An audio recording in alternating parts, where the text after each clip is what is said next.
بین المذاہب شادی کا فتنہ۔ ہماری جدید تعلیم یافتہ بہنوں میں مذاہب کی تئیں موجودہ بغاوت تاخیر سے پیدا ہوئی ہے۔ اس سیلاب کی مزاحمت میں ہمارے پاس اپنا کوئی بند نہیں تھا۔ ملت اسلامیہ ہند اس کے لیے ہندوستان کے خاندانی نظام اور اس کی قدیم روایات کی احساس مند رہی ہے۔ یہاں کے مضبوط آلائی مراسم نے اس بات کو یقینی بنایا کہ نکاح کے لیے مذہب کی قید ہر دو جانب سرخ لکیر سمجھی جائے۔ نئی روشنی میں مذکورہ ریت و رواج فرسودہ قرار پاتے ہیں۔ اس کے علم برادروں نے اعتبار کے جو چند پیمانے وضع کیے ہیں، بین المذاہب شادی ان میں سرفہرست ہے۔ مغرب میں بسنے والی مسلم والدین کا یہ نوح ہم دہائیوں سے سن رہے تھے، لیکن معاشرتی تانے بانے ہمیں مطمئن کرتے رہے۔ نبوت بعین جا رسید کہ مغرب کا الو اب ہمارے سر پر آ بیٹھا ہے۔ کیا مسلم لڑکیوں کی مذکورہ شادیوں کا ماتم کرنے والے یقین سے کہہ سکتے ہیں کہ غیر مسلم لڑکوں کے ساتھ فرار یا اجواز سے قبل وہ حامل ایمان تھی، یا ہم موروثی سند و شناخت اور یقینی ایمان و اسلام کے مابین فرق میں مغالطے کا شکار ہیں؟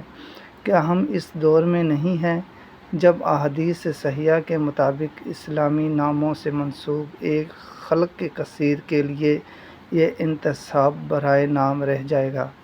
کیا دائبۃ الارض مومن اور کافر دونوں کی دریافت مسلم گھرانوں سے نہیں کرے گا؟ وغیرہ وغیرہ۔ سورۃ نور میں پردے سے متعلق جو دراز آیت ہے، اس میں وارد و نسائہن سے یہ پیغام دیا گیا ہے کہ مسلم خواتین غیر مسلم عورتوں سے بھی نزدیکی بنانے میں محتاط رہیں۔ گویا کہ خواتین کا باہم پردہ نہیں، لیکن یہاں ضمیر مومنات کی طرف لوٹا کر بہت بڑا نکتہ پیدا کیا گیا ہے۔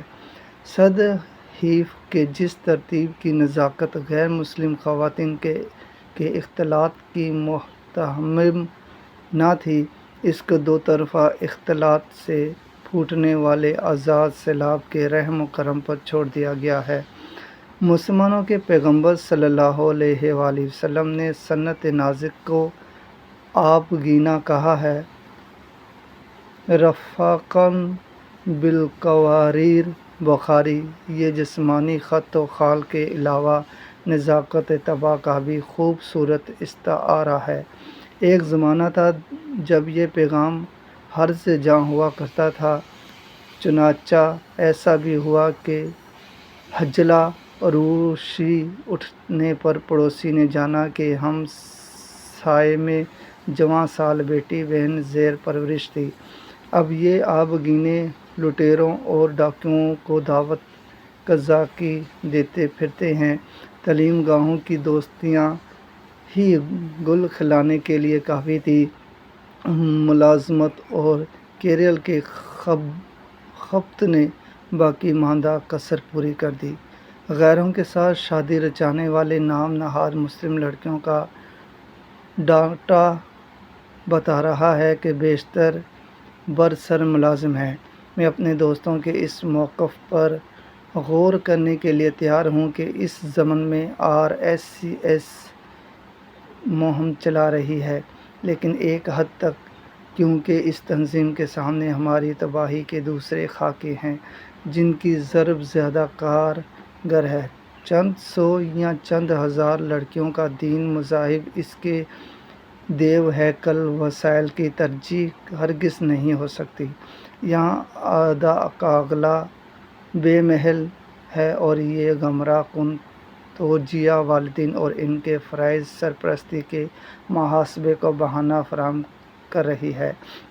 بے شک پانی سر کے اوپر بہہ رہا ہے، لیکن ہمارے گھرانوں اور معاشروں کی دین بیزاری کا سفر منزل ارتحاد تک پہنچنے سے قبل ہماری کوتاہیوں سے گزرا ہے۔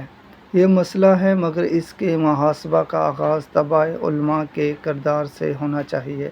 تو ادھر ادھر کی نہ بات کریں، یہ بتا کہ قافلہ کیوں لٹا، مجھے رہزنوں سے گلہ نہیں، تیری رہبری کا سوال ہے۔ صحیح احادیث میں زنانہ اولاد کو پالنے پر جنت کی بشارت و ضمانت وارد ہوئی ہے، لیکن وہ تعلیم و تربیت سے مشروط ہیں۔ مذکورہ بشارت یہ صراحت نرینہ اولاد کی نسبت نہیں ہے، یہ اشارہ ہے کہ صنف نازک کی تعلیم و تربیت آسان نہیں۔ اس ضمن میں باپ وقت و توانائی صرف کرنے پر مجبور ہو گیا، لہٰذا اس کے لیے جنت کا دروازہ کھول دیا گیا، جبکہ لڑکوں کا معاملہ ایسا نہیں، ان کو موزوں جگہ بٹھا کر ایک گونا آزادی ممکن ہے۔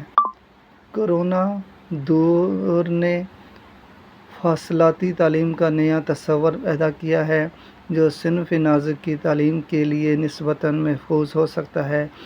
ضرورت اس بات کی ہے کہ دینی تعلیم کا ایسا سور پھونکا جائے جس کی گھٹن گرج ہر مسلم گھرانے پر دستک دے، اور اس تعلیمی و تربیتی تحریک کی نگرانی سکہ معتبر علماء کریں۔ یہ نظام اقامتی اور غیر اقامتی بحث سے تو منظرہ ہوگا ہی، بچوں کو